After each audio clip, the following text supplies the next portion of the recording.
네, 안녕하세요. 오늘은 로드 밸런싱에 대해서 한번 이야기를 해보려고 하는데요.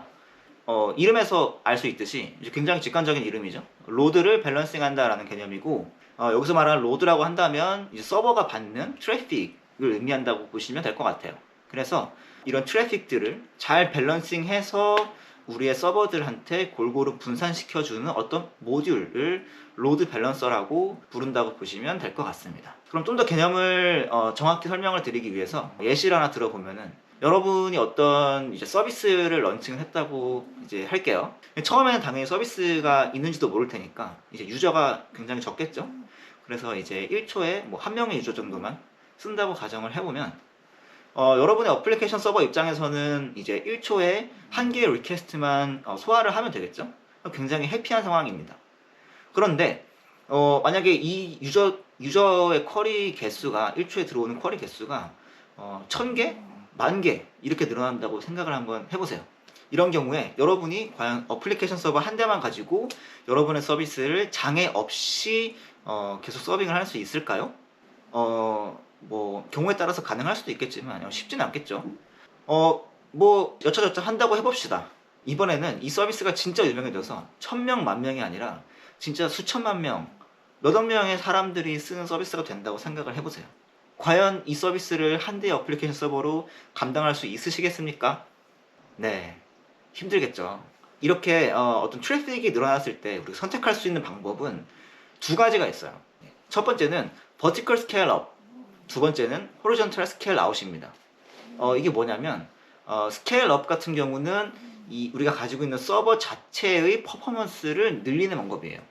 이게 무슨 얘기냐면, 뭐 예를 들면 우리 서버가 램이 4기가였다라고 하면 그걸 뭐 32기가바이트로 늘릴 수도 있겠고, 혹은 뭐 CPU가 굉장히 옛날 거다라고 하면 더 좋은 CPU, 더 많은 코어를 가지고 있는 CPU로 바꿀 수도 있겠죠. 우리 서버 자체의 퍼포먼스를 높이는 게 스케일업입니다. 근데 여러분도 예상을 할 수 있겠다시피 이렇게 단순히 머신 하나의 성능을 늘리는 정도의 어프로치로는 한계에 부딪힐 수밖에 없어요. 어쨌든 기술의 한계라는 게 있기 때문에 결국에 한계에 부딪히게 되고, 그러면 이런 경우에 우리가 선택할 수 있는 방법은 뭐냐? 바로 호리존탈 스케일 아웃이에요. 그러니까 조금 더 비싸긴 하지만 우리가 한 대로 처리할 거를 두 대, 세 대, 네 대를 가지고 처리를 하면 되지 않겠냐라는 아이디어거든요. 그러니까 한마디로 뭐예요? 분산 시스템을 구축하겠다는 거예요, 결국에는. 그러면 이렇게 분산 시스템을 구축한다고 했을 때 여기서 굉장히 중요해지는 개념이 바로 로드 밸런싱입니다. 로드 밸런싱. 즉, 우리가 서버를 여러 대를 가지고 있으니까 들어오는 트래픽을 가지고 어떤 애는 누구한테 보낼지, 이렇게 트래픽을 분산시켜줄 어떤 똑똑한 녀석이 하나 필요한 거죠. 그 모듈을 우리는 로드 밸런서라고 부르는 거고, 이 부분에 대해서 오늘 이야기를 좀 해볼 생각이에요. 네, 그러면 로드 밸런싱이라는 거는 뭐 되게 개념 자체가 간단하기 때문에 이 자체에 대해서 더 설명드릴 건 없고, 그럼 로드 밸런싱을 어떻게 우리가 할 수 있을까를 한번 생각을 해봅시다. 뭐 여러 가지 전략이 있을 수 있을 것 같아요. 첫 번째 제일 많이 쓰이는 건 라운드 로빈이라는 방식인데요. 이게 뭐냐면, 우리가 여러 대의 서버가 있다고 했을 때 들어오는 리퀘스트를 그 서버들에 순차적으로 하나씩 보내는 거예요. 그러니까 첫 번째 서버에 하나 보내고, 두 번째에 하나 보내고, 세 번째에 하나 보내고, 이런 식으로 마지막까지 보낸 다음에 그 다음은 다시 처음으로 돌아와서 처음부터 시작하는 거죠. 그러니까 어떻게 보면 약간 수건 돌리기 하는 것처럼 계속 이제 라운드를 도는 방식이에요. 뭐 이런 방식은 이제 트래픽을 모든 서버가 유니폼하게 골고루 분산해서 가져갈 수 있는 그런 굉장히 뭐 좋은, 심플하면서도 좋은 알고리즘이라고 볼 수가 있겠죠. 네, 두 번째는 랜덤 셀렉트인데요. 어떤 리퀘스트가 들어왔을 때 뭐 로드 밸런서가 랜덤으로 그냥 아무 서버를 하나 딱 집어가지고 그 서버에 리퀘스트를 보내는 방식이에요. 네, 굉장히 쉽죠? 이런 경우에는 물론 정말 운이 나쁘면 한 서버에 계속 랜덤하게 걸려가지고 그 서버한테 이제 부하가 많이 걸리는 경우도 있을 수는 있는데, 사실 그런 경우가 거의 많지는 않겠죠. 그래서 랜덤 셀렉트 역시도 사실상 실제로 구현을 해보면 거의 뭐 유니폼하게 모든 서버가 리퀘스트를 받게 되고요. 굉장히 뭐 구현도 쉽고 간단해서 어떻게 보면 뭐 라운드 로빈과 마찬가지로 굉장히 뭐 좋은 알고리즘 중에 하나라고 볼 수 있을 것 같습니다. 네, 그 다음에는 뭐 조금 더 복잡하지만은 스마트한 방식을 한번 생각을 해볼게요. 어떤 방식이 있을 수 있을 것 같냐면, 어플리케이션 서버 입장에서 로드 밸런서한테 내가 얼마만큼의 트래픽을 지금 감당하고 있고 얼마만큼의 커넥션을 맺고 있는지를 역으로 알려주는 겁니다. 이게 리스트 커넥션이라는 방식인데, 로드 밸런서 입장에서 이 정보들을 가지고 판단을 하는 거죠. 뭐 서버 ABCD가 있다고 치면 뭐야, A랑 B는 지금 굉장히 바쁘네, 근데 C는 상대적으로 굉장히 여유로운 것 같으니까 지금은 트래픽을 좀 C한테 많이 몰아줘야겠다, 이런 식으로 좀 어댑티브하게 다이나믹하게 판단을 할 수 있는 그런 로직이겠고, 뭐 이런 경우에 이제 어플리케이션 서버랑 로드 밸런서 간에 이제 어떤 실시간 통신이 이루어져야 되기 때문에 조금 더 복잡해질 수는 있겠지만, 그래도 이제 좀 더 스마트한 방식으로 로드 밸런싱을 할 수 있는 방법이라고 볼 수 있겠죠. 또 이런 경우도 있어요. 우리가 분산 시스템을 구축을 할 때 항상 모든 서버들의 스펙을 똑같이 맞춰놓고 하기 쉽지 않아요.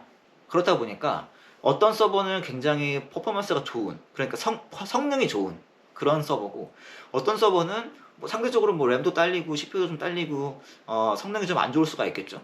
그러니까 이런 경우에 로드 밸런서 입장에서는 당연히 성능 좋은 서버는 리퀘스트를 빨리빨리 처리할 수 있으니까 요 서버한테 트래픽을 많이 주고, 성능이 안 좋은 서버한테는 조금 덜 줬으면 좋겠다 싶죠.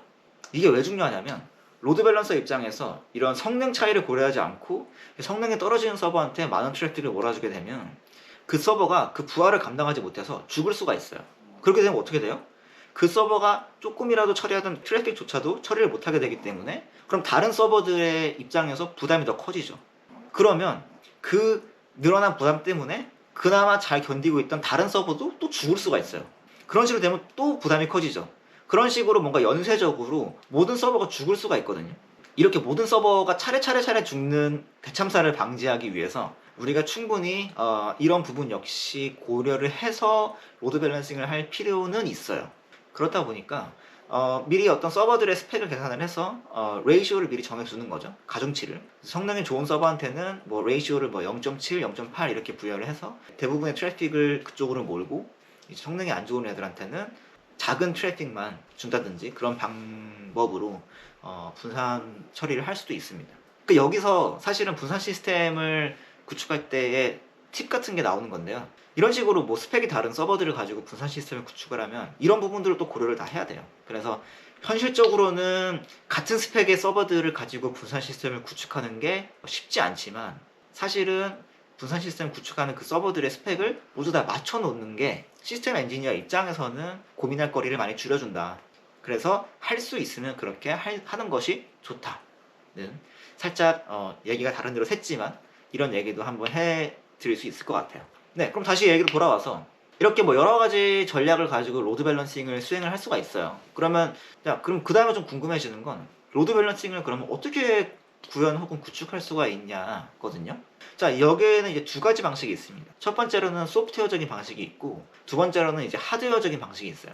소프트웨어적인 방식은 말 그대로 소프트웨어, 어떤 우리가 로직을 구현을 해서 트래픽을 분산시키는 방법이거든요. 뭐 예를 들면 HA 프록시나 혹은 리버스 프록시, 예를 들면 엔진X나 아파치 같은 웹서버를 이용해서 거기에 구현된 기능을 가지고 우리가 로드 밸런싱을 할 수가 있습니다. 이렇게 소프트웨어적인 방식으로 로드 밸런싱을 하게 되면 장점을 생각을 해봤을 때는, 아무래도 소프트웨어이기 때문에 뭐 단순히 로직만 우리가 구현을 하면 되는 거니까 굉장히 저렴하고요. 그리고 두 번째로는 우리가 어떤 로드 밸런서 자체를 스케일 아웃 하거나 이런 상황이 됐을 때 컨피규레이션만 좀 바꾸면 되기 때문에 이런 스케일 아웃 할 때도 굉장히 뭐 쉽게 할 수 있다고 볼 수가 있을 것 같아요. 그럼 두 번째로는 이제 하드웨어적인 방식인데, 이건 뭐냐면 진짜로 물리적으로 이제 서버를 묶는 거예요. 보통은 우리 서버가 이제 IDC 같은데, 데이터 센터 같은데 위치를 할 거기 때문에 데이터 센터에서 직접 이제 물리적인 방법으로 이 서버들을 묶는 겁니다. 이런 하드웨어적인 방식으로 뭐 대표적인 거는 뭐 L4 스위치 혹은 L7 스위치가 있긴 한데, 뭐 L4 스위치랑 L7 스위치 이 두 개의 차이가 뭐 분명히 뭐 있기는 합니다만, 그 차이가 이제 어떤 메타데이터를 어느 정도 범위까지 고려를 해서 분산을 할 거냐, 로드 밸런싱을 할 거냐의 차이이지, 이 두 개 사이가 뭐 큰 차이가 있다거나 그런 건 아니에요. 물론 속도 차이는 뭐 있을 수 있는데 어차피 워낙 빠르기 때문에 거의 마이너하다고 보는 게 맞을 것 같아요. 그럼 어쨌든 이 하드웨어적인 방식의 장점은, 일단 뭐 단점을 얘기를 해보면 일단 비싸죠. 이제 피지컬한 방법으로 서버를 직접 묶어야 되니까. 대신에 뭐 직접 물리적인 방식으로 서버를 묶는 거니까 굉장히 릴라이블하죠. 안정성이 높습니다. 그 두 번째로는 IDC에서 이제 그 묶는 작업을 이제 하는 거니까 아무나 IDC에 막 출입할 수는 없죠. 그러니까 한마디로 시큐리티적인 측면에서도 굉장히 좋다. 이런 장점이 있을 것 같아요. 네, 좋아요. 그러면 이제는 뭐 로드 밸런싱이 뭔지도 좀 알겠고, 뭐 어떤 전략으로 로드 밸런싱을 하는지도 좀 알겠고, 어떻게 로드 밸런서를 구현하는지도 대충 알겠죠.